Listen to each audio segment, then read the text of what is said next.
hello and welcome to another episode of Inspired by Yarra.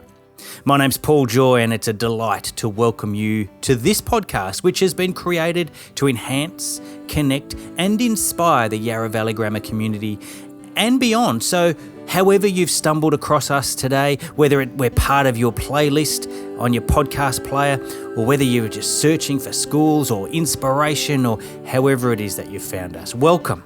We're glad you've joined us.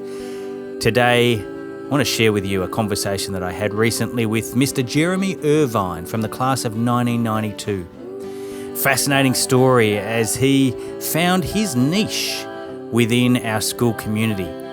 One of those kind of behind the scenes sort of a character. He was responsible in his final year for the school magazine and rightfully very, very proud of that.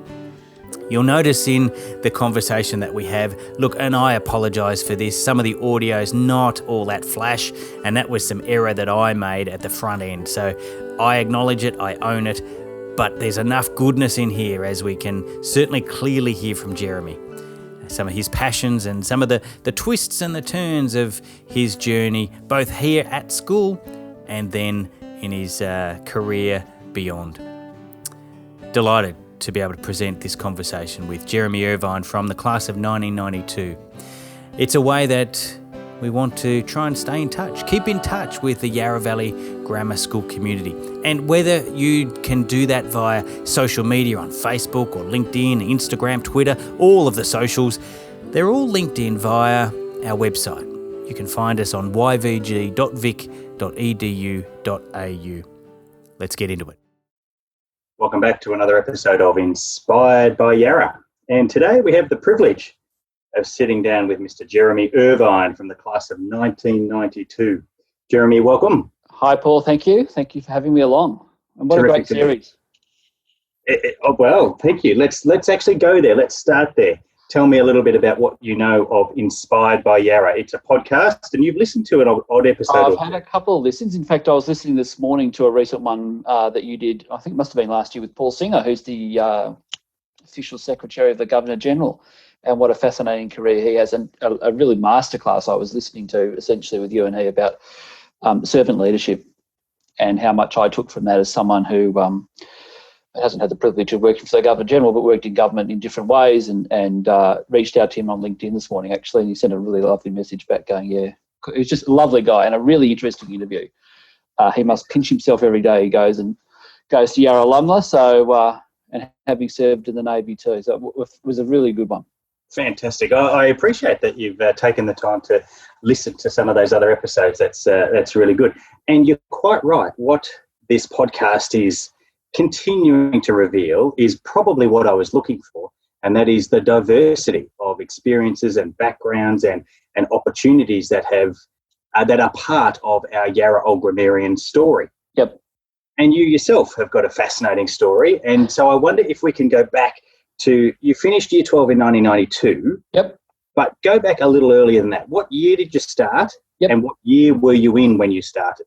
So I started in 85, which seems like a lifetime ago. And I remember my mother and father bringing me up to meet Mr. Kel Emmett, as he was then, the head of the junior school. And I was a very nervous little grade 4 boy from a local primary. And he looked at me and said, would you like to come here? And I said, yes, please. And so Mum and Dad were very kind enough to work very hard and put my other brothers through Yarra Valley. So one of my other brothers through Yarra Valley. So I started it in Year 5 in 1985 and I went all the way through into Year 12. So wow, that is a journey. Tell me, yep. What do you recall of the school uniform back when you were in grade 5? Oh, it was horrible and grey. So I think, I don't know when it changed to the kind of uniform it is now. It was grey and it had these really garish kind of blazers and it was all just, all very old school. So, and obviously at the time it wasn't co-ed. We had girls in Year 11 and 12 back then. But, the school uniform I remember was the long socks and the horrible stifling jumpers and the itchy school football jumper. I'm glad Paul Singer enjoyed running around with Lee Murray on the ovals because that was an interesting experience. I remember that day very clearly actually, and then obviously a whole bunch of new people came in Year 7 and then we continued on from there. That's right. And you're quite right. What happens at year 7 is largely the cohort grows because other students come from various schools, and you had a little bit of know-how because you'd been part of Yarra for a couple of years. But then all of a sudden your world has opened up. That's right. Yeah. So we went from we had 2 classes in year 5 and 6 to I distinctly remember went from 2 to 5 overnight. It's just like, wow. And this is high school. This is, and back then year 7 was in the junior school with Lee Murray, and who do I have? I was going to say Bob Carr. That's just too political. Alan Carr as my homeroom teacher in year 7, and some of the others. Jeff Archer, who sadly died, I think, this year or last year, and some of the other, and Kel Emmett was clearly the junior school head. So really great teachers, actually. My first teacher at school was a guy called Alan Garbett, and then I had Andrew Ponsford, who's since gone on to, I think, run his own independent school in he was very senior at Yarra Valley. So great teachers, and I enjoyed junior school. I enjoyed all my years at school, but yeah, they were good formative years, and the teachers were very what's the word? Well, you didn't muck around with Lee Murray. He was old school, but very, I think that kind of, how would I describe him? I don't think I was ever scared of Mr. Murray, but very much respectful of him. And the same with Mr. Emmett, actually. Mm-hmm. Yeah. And you're quite right, because there are certain people that just exude a presence, don't they? And when they walk in the room, when they ask you something, when they expect something of you, there are certain people, and you would do nothing other than do what you can to meet their need. Yep. And old school, as you call it, is I think maybe there were more of those sorts of characters back in those days. There were. And I don't know how you describe the teaching philosophy now, but I distinctly remember. I was very lucky. I had some really good teachers all the way through. So, junior school, but, my career has ended up being working in politics and now in industry associations. And I had people like Janice Carroll, who was just, like a wonderful, wonderful teacher, scary as all get up in a good way. Someone you didn't muck around with, and who really pushed me in a good way. And then I was very lucky. I had Andrew Hocking in year 11 and 12 for history, and a guy called Dennis Woodward all the way through for politics, and Fred Carstens, who was there for a long time in year 11 and 12 English. So people that you looked up to, people you admired, and you put around the people like the Crawleys and the Mary Carrolls around that, and it's, it was a happy school. George Wood was, I think, just about ready to retire. The music centre had just been built, the new PAC. I had very, very, very happy memories of school, and still catch up with a lot of the guys from, 2 of the 3 guys at my wedding party were 2 of my oldest mates from school. So I'm very, very fortunate to have all those memories from many years. That's fantastic. And you've just reeled off some of the, the masterclass of our education. Being part of our colleagues here at Yarra. I probably just name dropped about half the school staff in the late 80s, early 90s. Yeah, but great teachers. And, like Janice Carroll was someone who I looked up to and I admired. Andrew Hocking, I had the pleasure of coming back to the school a couple of years ago where you and I caught up, and obviously he's been a great leader for the school over many years. Very unassuming, very humble guy. Ron Milner, who was the teacher in charge of the school magazine. I was fortunate enough to be editor of the school magazine in my last year, which was a real terribly humbling experience, actually. It was a great highlight of my time. And then Fred Carstens, who I think has passed away or at least retired over many years ago, was, again, a very quietly spoken kind of guy who really wanted to get the best out of you. And it wasn't this rah-rah, shout and kind of yell nonsense. It was people really were interested in you as the holistic person. And that's what Paul was talking about the other day. I thought that was interesting, listening to another student, past student, talking about that he felt he could fail well. I think I'm paraphrasing his language, but there are opportunities there for him to learn along the way and to feel supported in what he was doing. And I think that's a really good way of explaining it. Yeah, no, I like that. Tell me, Jeremy, when you were at Yarra, let's take you into your middle school days. Yep. Where would we find you? What was a favourite hangout within the school? Was it a particular subject area that you'd like to be at? Was it down on the tennis courts, on the footy field? Where would we find you? So I was not a sporting person. In fact, the irony was probably the only thing I took away from Yarra Valley, no disrespect to the Crawleys and the Carrolls, was a love of rugby. So having lived in Canberra and New Zealand and I took away from the school, probably the only thing that came out the Alan Crawley sporting fields for me in a good way was the love of a good game of rugby, because at the time I was there, the school was still playing rugby in the APS. But I was in the music program, so I played clarinet in the orchestra in the school. Was called Wind Symphony until year 11, 12. Then I did in the choir, but I was always involved in the school magazine. So that was my thing. I got on the school magazine committee early on in the junior in year 8, and then was very fortunate enough. As I said, it was a real humbling experience to have. Well, I had to go and actually interview. Mr. Wood interviewed me actually for the role. I had to turn up and tell him what I wanted to do with the school magazine and how much more budget I'd like and who I'd have on the committee, and that was at the end of year 11. So I still have that letter somewhere, actually, being appointed as school magazine editor, which the day I left school meant nothing to anyone. It probably doesn't mean anything to anyone except me now. But yeah, that was a huge humbling experience. So I was doing music and magazine all the way through. Yes, and I wonder whether has that impacted or been part of your journey since leaving school? Have you, because you pick up skills in there, communication is an important part of what you're involved in as part of the school magazine. There's leadership involved in it.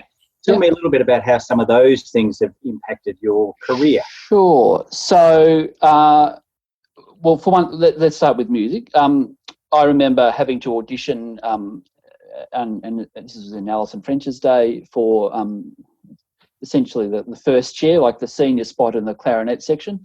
And that's like anything, you go for a job and you've got to actually turn up and be prepared to give it your best. And it's a competitive business. And that's no different to, getting into uni or getting a job or, working. I've worked in politics and now I've been in industry association roles for 15 years. So that discipline, and actually if you want something, you've got to go and earn it. And you've actually got to, the driver has to come from within. And I think that's something the school was really good at teaching. And also at home was, if you want something, you need to work out what you want, how you're going to get it, and you need to actually put the effort in doing it. And it was no surprise that, the kids that did well academically in my year were the guys and the girls, both genders clearly, who were well-rounded academically. They were doing sport, they were doing music, they were doing debating, they were in the theatre. It was a holistic approach. So that was one thing. It was, I think early on we were taught, if you want to be whatever part of the school community you want, then you've actually got to apply yourself. And that was always very much something that was not thrown at us, but very much it was part of the Yarra Valley culture, and in a very positive sense. The school magazine, look, that was a huge honour, and I look back at that with a great deal of delight. When you kind of drill down, Paul, at the very basic level, it's really about, I was given a budget. I got to negotiate a budget with Mr. Milner to get more pages in the thing. I got to essentially pull the committee together and then run it, over a year, run this project, which came out with the end result. And a lot of those leadership lessons I think I learned in year 12, which I probably didn't realise I was learning, have early on were great in assisting me with my early career. But that's probably not a lot of difference to what I do now. I mean, I run an association.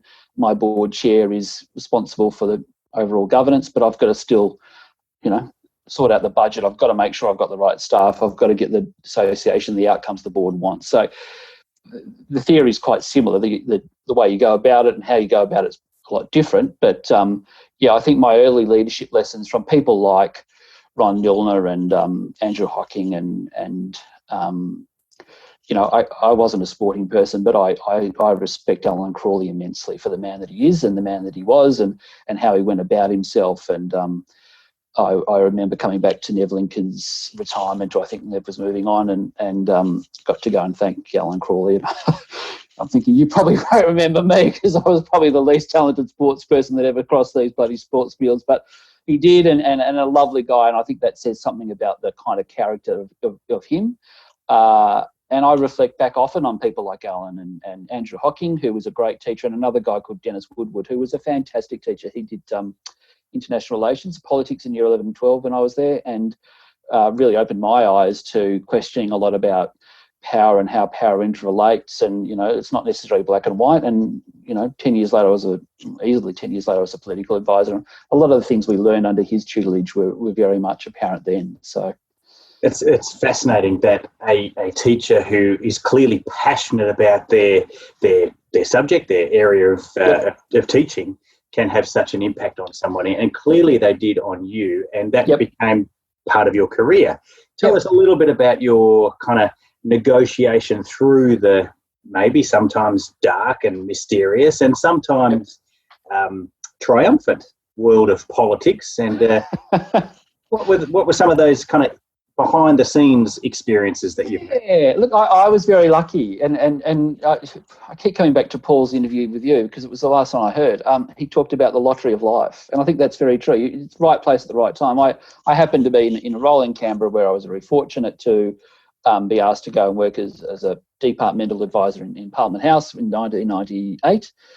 And then a year later was offered an opportunity to become a political advisor, which by that time was really my goal. So at, how old was I then? 20, not much. 26, I found myself as an assistant advisor to a junior minister in the Howard Coalition government. This guy called Ian Campbell back in the day was responsible for, I'm not sure if you remember, Y2K, and the whole world was going to, so we were at the National Emergency Response Centre in in the middle of Canberra on the night that we rolled over to U2000. He said, well, if the lights stay on, I've got to go downstairs to this media pack and explain why we spent all this money. If they don't go on, then I'm not going to have a job. So, don't know what you were doing for Y2K, but I was hoping like hell with the minister at the time that the lights went on. So stuff like that. And then I was very lucky to work later on for Julie Bishop when she was appointed by the Prime Minister as Aged Care Minister. And Julie obviously went on to a very distinguished parliamentary career. And she taught me a lot about, she was an exceptional minister, an exceptional leader. And I've watched Julie's career with great pride over the years. It was a badge of honour to be a bishop staffer, and Julie ran a very strong, very disciplined, intellectually ministerial office. You didn't go into question time briefing, which is the preparation time for the staff to sit down and walk the potential questions through the minister. If you had the answer of I don't know, that was not acceptable. So I don't necessarily kind of bang that drum too much with my team, but I don't like not knowing answers if my board asked me questions too in one of my board meetings. So that was a great experience. But look, like all things, Paul, things come to an end. And unfortunately, and I've been upfront about this on LinkedIn and other platforms, I got very bad depression at 29 and was heading toward a heart attack. And it took me a long time to really get over that. I had moved up to Canberra because I wanted to I wanted to do a lot of time in Canberra as a political staffer and move back and essentially stand for a state seat. So I had a political career in mind at 25 and a 15-year goal, and to be told by a psychologist and a GP, well, you're going to have a heart attack in the next 6 months and you need to get out. That was, on one hand, incredibly liberating, on the other hand, incredibly disappointing. So, and Julie, the minister I worked for at the time, was great, and the pastoral care I had from her and the chief of staff at the time were wonderful. But I didn't expect like anything to, you don't expect to be in one of those roles and then go. I literally made up my mind it was about 2 days before Christmas, whatever that year was, 2003, and I said, no, I just can't do it. And I think that's about balance, and a lot of people in politics have depression and mental health issues, and I think it's something that's healthy to talk about. For me, it was a lack of sleep, way too much bad coffee, and not an appreciation of what balance meant. But I look back on my years as a political advisor with great pride. It definitely set my career up to move into association management roles. And I was up in Canberra a couple of weeks ago just for a conference and went up at Parliament House, and it felt like just walking home again. Kind of, you walk into your house and there's, when you come home after a couple of weeks, something, and you can, it has a familiarity to it. And it was a great privilege to be a political advisor. a lot of that had to do with the fact that I'd been given the opportunities at school to really push myself and to back myself and to, have teachers like I said, Dennis Woodward and Andrew Hocking, who opened my eyes and taught me how to write. I mean, essentially, in a role like this, and particularly as a staffer, you've got to be able to write, and you've got to be able to write well. I appreciate so much of what you've just said in there about the wisdom and your experience of the need for balance, and also your vulnerability around acknowledging you didn't have things in balance. Yep. And also your own experience of mental health and the challenges around that. And I wonder, would you mind if we just tiptoe around that a little bit more? Sure. Or let's dive straight in. Yeah, let's go. I opened the can of worms. Let's see how far we can chouse down. Let's go for it. That's right. I wonder, would you say that the world of politics which you were in, which you loved and clearly you were good at, do you think it's the industry that leads automatically to a sense of imbalance, or do you think that many industries are susceptible to that? Oh, that's a good question. Look, I've spent most of my career in and around politics, so I can only kind of go with what I understand. So how would I answer that question? It's a really good question. Politics by its very nature is full of people who are incredibly ambitious for whatever reason. And I'm not going to, you've got to be slightly, and I say this without being disrespectful, slightly mad to want to essentially give your life as an elected politician, be it in federal or state. The majority of people I met, and I have had the pleasure of working both in Australia, and then I lived in New Zealand for a while, where I was able to work again in Parliament as a ministerial speechwriter. Actually, the majority of people I met were generally very, very committed to their cause, whatever side of politics they were on. They were very committed to trying to do their best, but they also were very realistic that one day they were either going to get kicked out of government or they were going to lose their seat, or sometimes it happens. What I wasn't good at 20, not much, 26 to 30, was actually having a break. I was so committed.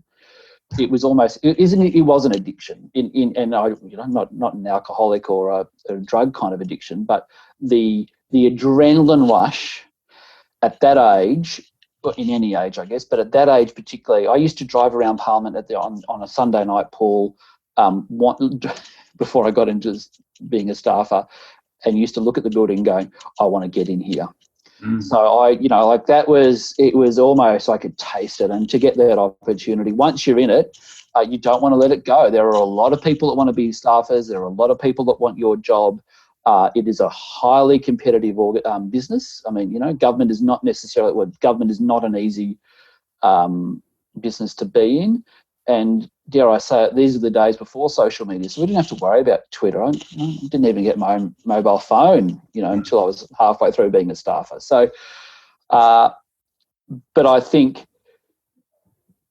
looking back, what I perhaps should have done was actually have a more holistic life and more friends outside of Parliament. But you don't know what you don't know until you're in the middle of it. There is no doubt coming out of it that it probably made me a more rounded person. I needed to move away from it, and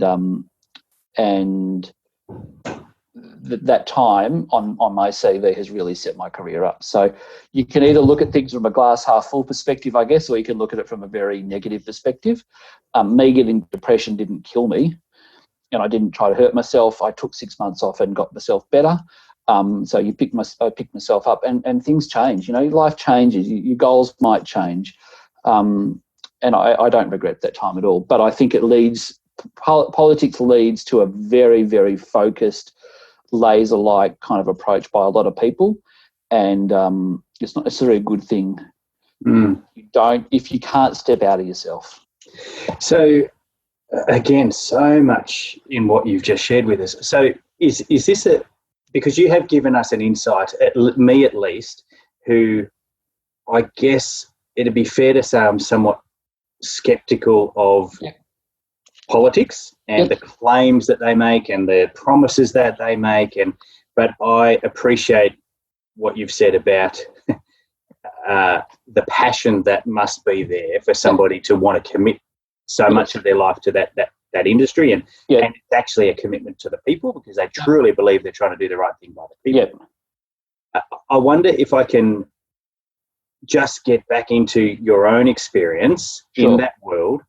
And is it fair to say that the pressure that you're under is incredible because your position within your own team, there's pressure there because if you're not performing, then the team doesn't perform. And so in your situation, Julie Bishop, for example, she's got expectations. But equally, the opposition are also out to get you as well. It's good, isn't it? And so that pressure is enormous. It's a kick. It's an awful kick, and it's an addictive kick. Right. So it was the addiction to that pressure, the buzz, the adrenaline. Yeah, it's a buzz. Drove you to being there too much, too long. You want to be there. You can't get enough of it. It is like opening yourself. I don't know if you like coffee, but I love a good coffee. It is like having you drive in 7 o'clock. Parliament you generally get into work at 7:30 in the morning, and depending on what time of the day it was depending on what day it was, Parliament often didn't rise until 10 o'clock at night.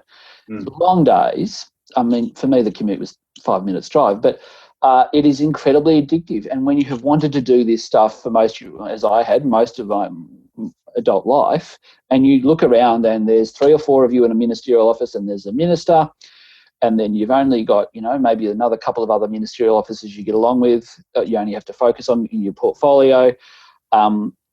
Your life is dictated to by when the bell rings for a division and 2 o'clock is question time. I still have lunch at 2 o'clock every day. I haven't been in politics for 17 years because that's when question time is. That was the first time you'd actually get a break. It's crazy. My staff look at me and go, why the hell are you having lunch? It's halfway through the afternoon. It's a really bad habit. Right. Can't get out of it. Don't really particularly need to get out of it. But coming back to your very good question, it is so addictive and it is so absorbing. And I couldn't understand at the time, and I think that's an interesting corollary to your question. There are a lot of us, say, under 35, and then the senior staff were, say, 45 and above. And it wasn't until I got married and had our son, who's now 6, and I'm now just turned 45, I go, that's why there was that kind of 15-year or 10 or 15-year age discrepancy between the young staff and the older, wiser staff, because, in that kind of early 30s to maybe mid-40s, you do need to really focus. Not that a lot of people didn't, but there were a lot of people that needed to have kids and do the right thing and whatever. But it was incredibly addictive. I wanted to be there. This was in the days of West Wing. We used to walk down the ministerial wing of Parliament House, and I won't say the minister may have been or may not have been Julie, and we'd quote the lines from West Wing the night before. It was heady stuff, and it was an absolute kick. And no one in Parliament, be they Labor, Green, Independent or Coalition, none of us wanted to be anywhere else. This is what we were wanting to do. I was a committed member of the party, and I had a career lined up. Come back to Melbourne, do the numbers in a state. I'll get it right eventually. A safe state seat. I wanted to be the Minister for Education in a Victorian coalition government. That was my 20-year goal, and the party was providing a career path. I, totally was happy to work 20 hours a day if it got me to where I wanted to be, and that was where the party needed to be. So, incredibly driven by passion and the what you thought it was, and then being able to touch it and feel it and smell it. You were there. Yep. And yet, I really appreciate what you said about the reality of the journey through life. Yep. And for perhaps beginning a family, young families mean that for many people, there is that time away from it. And you talked a little bit about looking around the room, and you can see sort of the 25 to 30-year-olds, and then you can see the 40, 45, 50-year-olds who are still able to be in that. Tell me, in your experience, because you've now got that wisdom and that life experience, and some of your leaders had it too, what are some things that you do differently now? Because that lifestyle, the passion's great, but the 20 hours a day is probably not great. True. What are you doing differently now as a result of your experience and your battle with mental health and some challenges that have been part of your life? What's the wisdom of Jeremy Irvine now? I don't take it. You take yourself seriously, but you don't take yourself seriously. Mm-hmm. So you take the job seriously. I take my role that I've got today seriously, but I don't take myself seriously. And I read a book earlier in the year, and I won't quote its title, but it's The Subtle Art of Not Giving Up Beep, and it talks about essentially one day you're going to die, so you've got choices, and if you're going to get cranky, you may as well get cranky, but you don't have to get cranky. So you get basically about 1,000 minutes a day, and it's up to you to lead the life you want. That works for me. That resonates with me. So, I guess the lessons I've learned along the way, not necessarily the career lessons, which were you take anything from a role, but setting a role like mine as a head of an industry association is predominantly based on advocacy and stakeholder engagement and knowing how media works and understanding politics. So that has given me those couple of years in Canberra, 4 or 5 years in Canberra, were an anchor to my career. But 45-year-old me would look at 25-year-old me and go to the gym, don't drink bad coffee, don't have a diet of pizza. And I was drinking pretty heavily, and I was never a good drinker, but that was the downtime. I'll give you one very embarrassing vignette. So I was the senior member of the staff based in Canberra, and our minister had gone back to his home state after a long fortnight, and I was called down to the Prime Minister and Cabinet department the next morning after a sitting fortnight with another guy, and the night before, a lot of us staffers had been out imbibing some lovely local red wine, and I had turned up on a non-sitting Friday morning in jeans and a T-shirt, hiding in my office, a little bit it's a bit embarrassing, hungover, not shaved, and you get a call to go down to the PM&C, which is like the most senior department in Canberra, to be greeted with all these very senior public servants from a number of departments, and you're representing your minister, and you're like, I'm hungover, what the hell's going on? And then to have the head of Prime Minister and Cabinet, who's a guy by the name of Peter Shergold, ignore you and another guy from your other colleague's minister's office, and you're hiding up the back going, please don't let us be seen. And he looked at us and he said on the way out, if your ministers knew what you look like, you probably wouldn't keep your jobs. Goodness. So I went home. I lived 5 minutes away from PM&C. I had a shave. I had a shower. I got changed back into a suit, which we wore always on a sitting day. And I got another suit. And I took it with me back up to my office. And I never, ever, ever turned up to work. I still don't. Casual Friday is still open. Well, working from home, but casual Friday these days is still open neck shirt and suit. I always have a spare suit in my office, irrespective of wherever the job is, because of that, the gross embarrassment of turning up to some very senior bureaucrats meeting and having to take notes on behalf of our ministers, hungover and not shaved, and a pair of jeans and some tacky T-shirt going, oh, my political career, Paul, was just kind of dissipating in front of my eyes. So anyway. Yes. Interesting. And so helpless in that moment. Pardon? So helpless. You can't do anything about it. You can't escape. Yeah, the head of, the most senior bureaucrat in the land looking at you, and you're 26, you're going, I'm in so much strife if he looks at me. You're like, it, sir. You just know you shouldn't have done it. And, and I didn't know, I never told the minister. I don't think the head of PM&C ever went and told my chief of staff, who was an ex-army officer. I was never called in and explained why I looked so under the weather, so to speak, the next morning. But anyway. Yes. You've told me a little bit about the importance of writing in your career and in your journey. And if I can go back now to school, and you've mentioned a number of influential teachers. Yep. I want to talk a little bit about writing at school, and perhaps maybe whether you call it a habit, whether you call it a rhythm, whether you call it a style or a technique, because presumably you had some talent back in the day and you've gone and continued to develop that, or is it just out of necessity? Tell me about your writing career. Yeah. we had to do a lot of writing. I remember even year 7 English, Mr. Murray was like, we had creative writing. So I guess it was a natural kind of thing for me. I loved reading. I'm still an avid reader. I've got books all over the place here, and love books. I'm a Kindle fan, but most importantly, the tactile books. So, look, some people are good at sport, some people are good at arts. I just happen to be good at writing, and on top of that, I happen to be hopefully fairly decent at bringing people together and kind of sharing a shared vision and going forward. So, and again, I had great teachers. Mr. Carroll in year 10 English gave me a C, and I don't think I'd ever looked at an English William Shakespeare book ever again. I'm quite happy not to, but that was a real great wake-up call, because it made me go away and go, I thought I was pretty good at this stuff. I didn't get engaged with Shakespeare and some of the stuff, but you can't cruise through. I thought I was probably a little bit cleverer than I thought in year 10, and I think Dennis Carroll woke me up very well. Didn't do English lit in year 11 and 12 for obvious reasons. But no, Fred Carsons was an exceptional English teacher. We were doing Captain My Captain. What was it?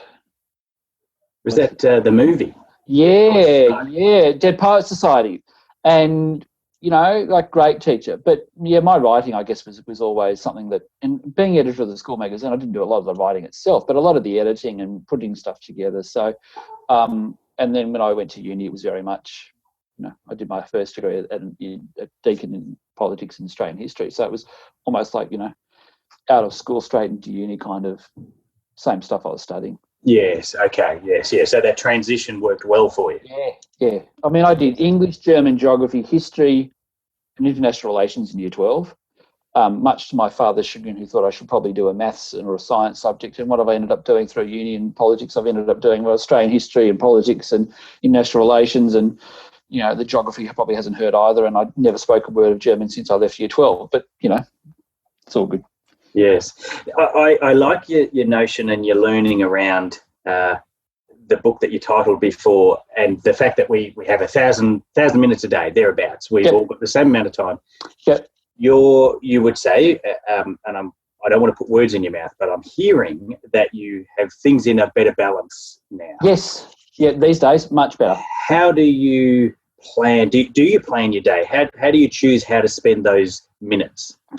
Well, I'm lucky in that as the head of the association, I get to basically pick, without being rude to the team, how my day looks. So, I mean, we're on Friday afternoon, so you're only as good as your last bad decision, but my week is essentially set. My diary is set the way I want it to, and my team, I've got staff in Melbourne, Brisbane and Sydney, work with that framework.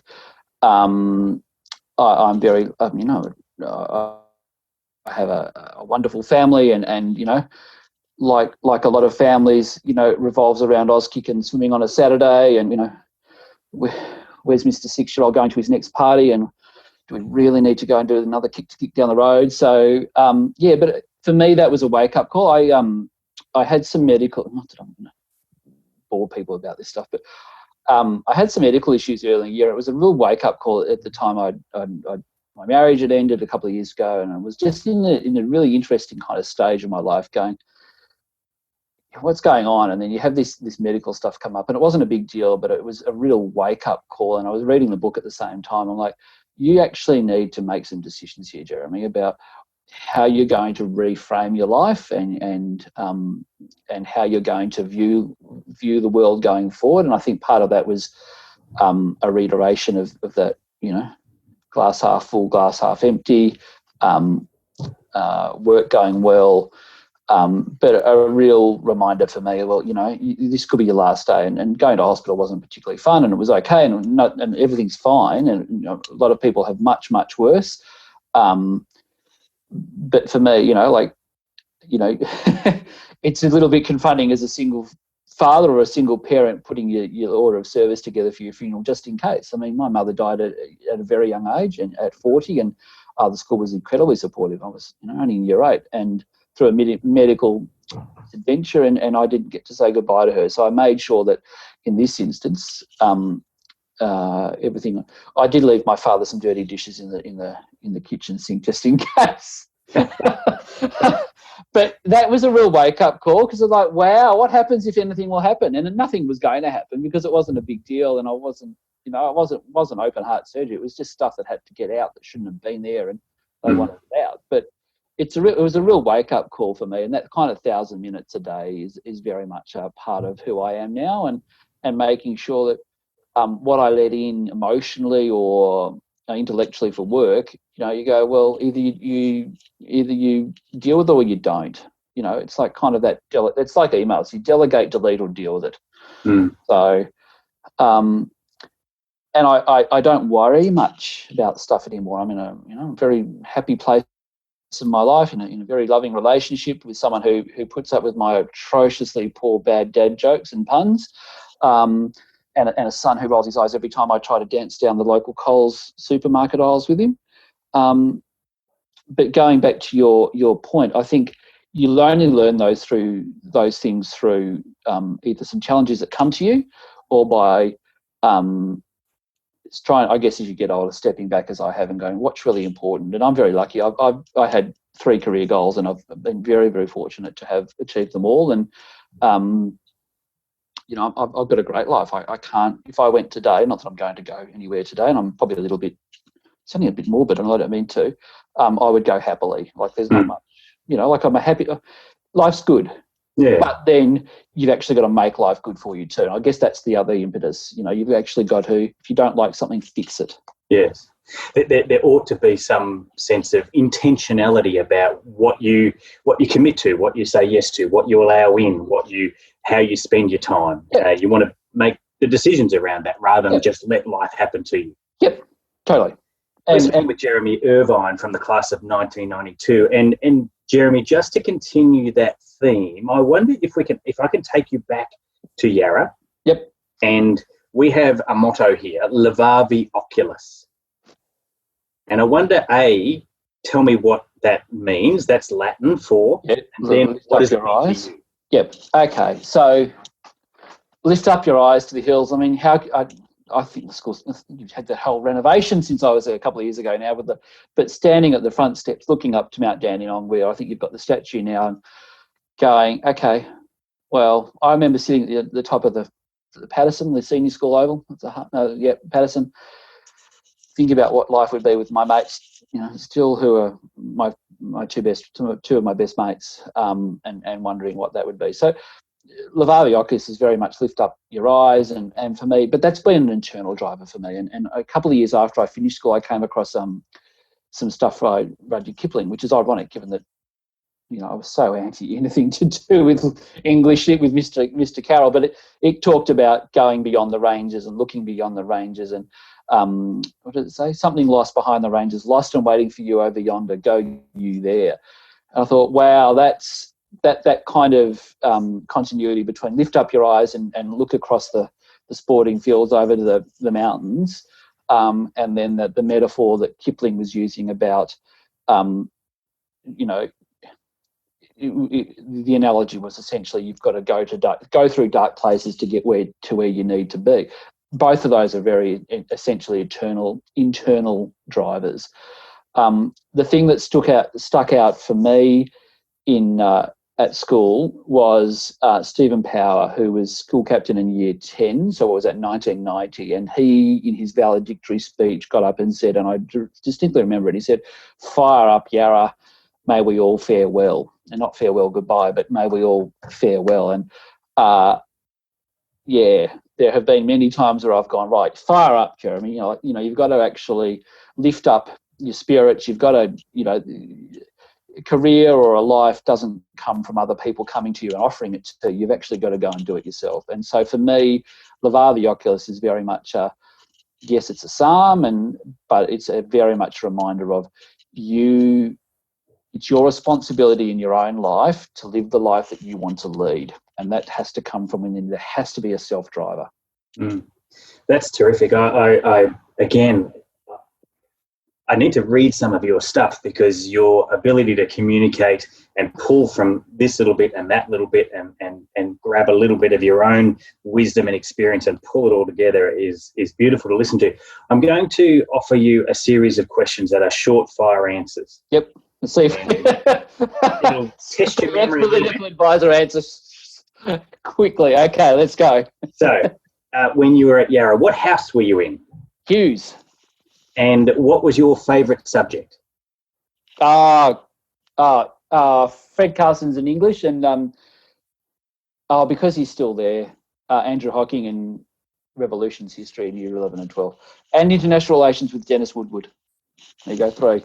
All which have impacted on your career and future. So I understand that. That's very good. Tell me, I know you didn't enjoy sport particularly, but No. what is a sport that you did participate in? I was very, very good at watching. Does that count? Most running, I tell you, Paul, the most running I ever did I sucked at sport. I was probably one of the worst kids ever to walk through the school halls in sport. The most running I ever did in year 12 in cross country ever was in year 12, where Ron Milner gave me permission through Alan Crawley, God love them, to take photos for the school magazine. And I probably ran more that day than I ever have, taking photos, catching up with people. That's very good. So, therefore, this may or may not be a fair question.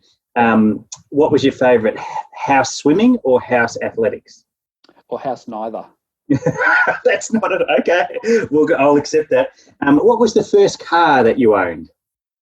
Oh, my uncle's Subaru Brumby Ute, which I had to go and borrow money off him, and it was this horrible thing that I drove because I didn't have any other money to buy it off him. It was this shocking, horrible, off Mission Brown, horrible thing that I got rid of when I could afford to pay him off. But anyway, there I was. I had a Ute. How about that? That's good. Now, You were a performer in your day of music, and yep. What is a musical that you remember strongly, fondly, that you were part of? Anywhere? From anywhere, do you mean? No, from Yarra, in your time. Oh, I don't know if we were doing. I'm trying to think. I remember back in my day, it was more to the Eisteddfod. I'm not sure if you're still doing the Rock Eisteddfod, but no. So I don't think we were doing musicals as much. I do remember going up to Sydney with the Wind Symphony and playing in some festival up there, and that was a lot of fun, and overnight bus trips. But I don't think we did music. We may. Hang on. This will test me out. I probably need to go back and look at the school magazine. I think maybe it was Godspell, but I wasn't involved in it. I think it was something. I don't have to.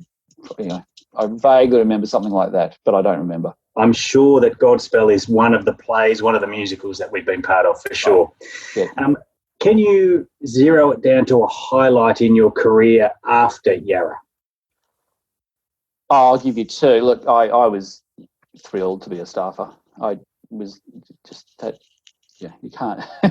How many people get to work as a political advisor? And the other one, notwithstanding this job, which I love, I got to run the Independent Schools Association of the ACT, so the local ACT division or group of the independent schools, and that was at, how old was I? I was 33. I was the first non-teacher to run that association, and in no small part got that job because of the fact I was able to go into the interview and talk about my years at Yarra Valley and how much I appreciated the opportunities, and it helped that a couple of the heads of the schools I was going to work for knew Neville Lincoln and knew Andrew Ponsford, and so there was an immediate connection, and that was great. I loved that role, and it was issues rich, as we would say. It was pretty full on, and I loved every second of it. I felt very much at home, and surprise, because we had to do a lot of work within, like I used to go to speech night, all the school speech nights in the year. And great headmasters, great principals, loved that job. It was a wonderful, wonderful job. That's great. We are all but needing to conclude our time because as we're recording this, it's almost 2:00 and that's lunchtime nowadays. For me, yes. I just want to ask you, what's something that was not important to you when you were a student that is important to you now? It wasn't. Maths. Ironically, I sucked at maths all the way through, and I don't believe I needed to do algebra, but ironically in a political career, and particularly as a association head, you've really got to know your way around numbers. I can work my way through a P&L and a budget, I wish I'd actually taken a lot more notice of the basic mathematic concepts and compound interest and that kind of stuff. I didn't enjoy maths, but yeah, it's probably stuff I've had to learn on the run, particularly in Parliament, where you're dealing with statistics all the time and margins, and so yeah, I probably should have actually listened to my father and some of the other teachers, actually taken a little bit more notice than maths actually. So yeah, that's a great answer. I like that a lot. And your maths teachers will appreciate finally some recognition yeah, well. Yeah, they'd have to do well to beat Andrew Hocking and Dennis Woodward, though, but anyway. Jeremy, I have enjoyed this opportunity to catch up very, very much, and I really appreciate your vulnerability, your honesty, your ability to reflect and crystallise some of your thoughts and share that with us today. Thank you for your journey that you were able to share with us, and the opportunity to delve into some of the wisdom that you clearly have encapsulated today has been beautiful. So thank you for your time, thanks for your generosity, and thanks for being inspired by, and I dare say an inspiration to, many people who will listen to this conversation. Thank you, Paul. Take care. Thank you very much. And that just about wraps up another episode of Inspired by Yarra. I acknowledge that there were some sound challenges in there, some audio challenges, and we do apologise. We're constantly working and developing what we're doing and the equipment that we're using to try and make it a more and more enjoyable experience for you, the listeners. And we thank you for sticking with us and tuning in week after week. On behalf of the team here at Yarra, thank you for being part of this program. Thank you for your suggestions, your reviews, your ratings, and by all means, sharing it with others. It's a way that we as a Yarra community can stay in touch. Jeremy Irvine, quite a character. Great to have him as a guest. And I hope you'll join us next episode when we sit down with another YOG to see how they too have been inspired by Yarra. My name's Paul Joy, and so on behalf of everyone here at Yarra, I want to wish you another day of inspiration where you go out there to make a positive impact in the world around you.